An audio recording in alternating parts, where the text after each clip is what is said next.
Hey y'all, welcome back to A Dinosaur in the Library. I'm Dawn and I'm here to talk about books.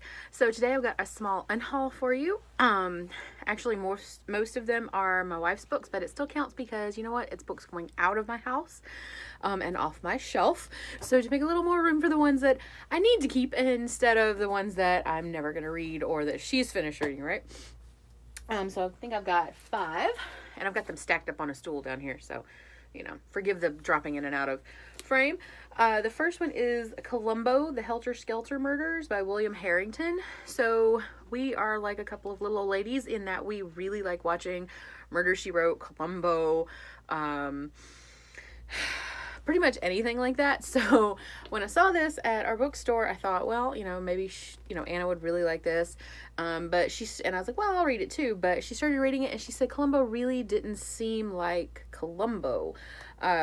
So she didn't finish it, and so I didn't pick it up either because, if Columbo's not like himself in the show, what really is the point?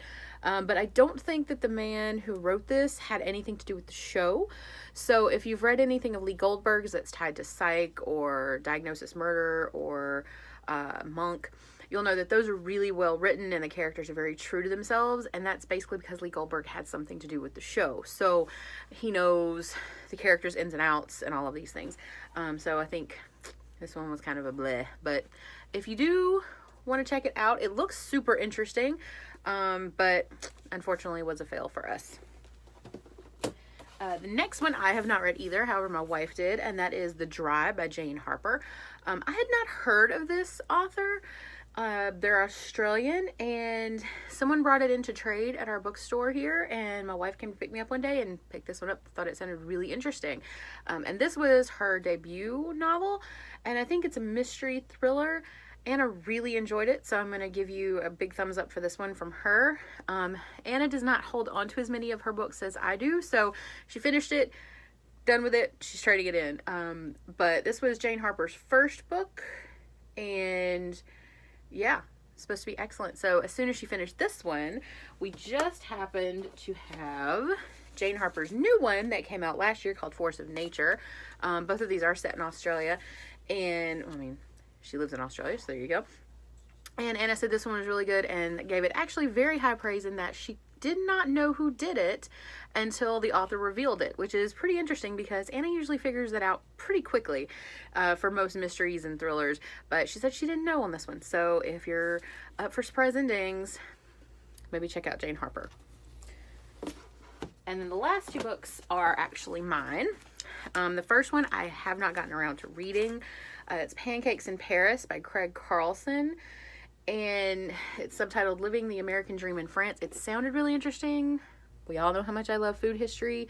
We all know how much I love nonfiction, but I just haven't gotten around to this, and it's been sitting in my stacks for quite a while, and someone else will pick it up and love it, and yeah, that's the goal as a bookseller or librarian, right? To put a book in someone's hand that they really like, and I'm sure this is a really good book. The cover's really cool, it sounds interesting, but I just haven't gotten around to it, so sorry, Craig, maybe in the future. And the last one, oh my god, so this book, I read it quite a while back during the hiatus from the channel, right? And that's Meddling Kids by Edgar Cantero. I want you to just look at this cover, right? And I don't think it's really giving you the full effect on camera.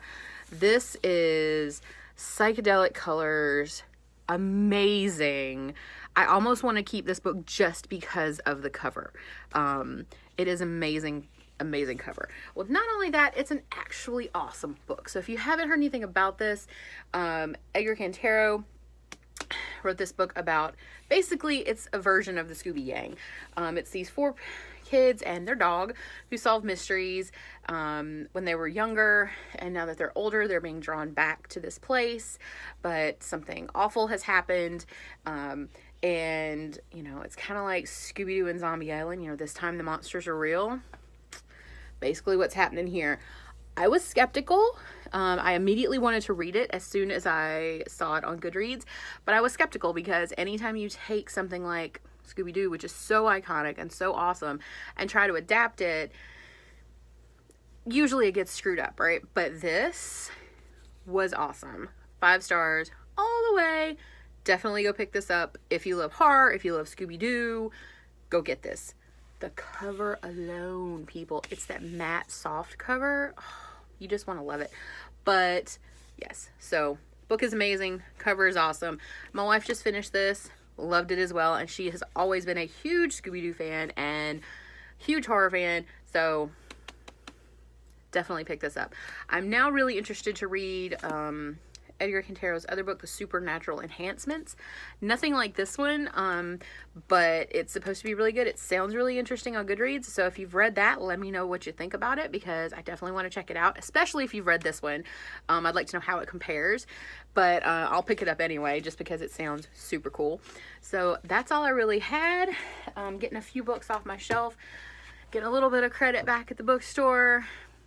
Probably going to end up walking out with a book, because I simply cannot let credit sit in my file.